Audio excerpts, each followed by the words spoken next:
you want to be tight with the go-to-market team, the sales team.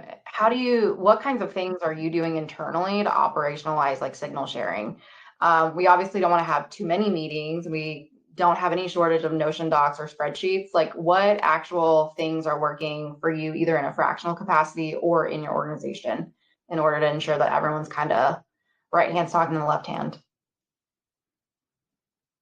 We actually have Vector actually will feed anything filtered down to ICP that are showing intent, and we'll feed it right into Slack for us. So we will get an alert. The entire go-to-market team will get an alert whenever we have an ICP visit the site, whenever we see an ICP doing research on a competitor or a related topic. So we're constantly being alerted and are also able to understand kind of like what they're using right now in terms of ABM. So we can see, they're already a 6th Sense customer, demand-based customer. Like they'll already understand for our ICP, like they already understand what ABM is.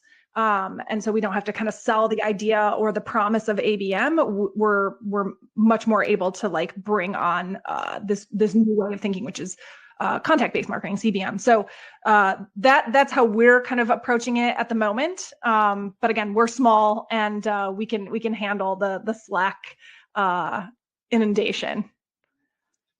Yeah, we do. We're still doing like the Slack notifications too, and we do have there's a couple of them which are really nice. Like one is just like a digest every week of which accounts have been on the site, both from like who's in our pipeline, who's like not in our pipeline, and they'll show the different like ABM stages.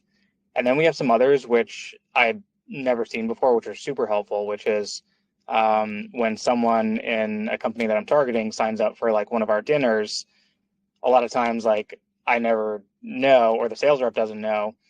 Maybe they hear it through like the grapevine or like a deal channel where the exec's talking about it. But now we get alerts saying, oh, this person signed up for this dinner, or this person signed up for like this webinar. So that also creates like moment of engagement during like the deal process or the sales stage too. Are those all coming through Slack too, Alex? Yeah, all coming through Slack. Yeah. I found most of my clients are also like very heavy in Slack. That's where most everybody spends time. And the last thing you want to do is like force people to spend time somewhere else, because they'll never read whatever you're trying to tell them, or they'll never consume it. The other thing though I do like doing is almost every sales team, I mean, never met one that doesn't. So almost every sales team has at least a weekly pipeline rhythm where they are going through deal review on a 1-by-1 basis. I like to just nicely ingest myself, or whoever is like ultimately the orchestrator. But in this instance, it'd be me, ingest myself into those calls and serve as like a voice of reason for all the signals that we identified about them, why they were identified as a target account, what plays we have run to them based on those signals, and then what plays we're continuing to run now that they are an open opportunity.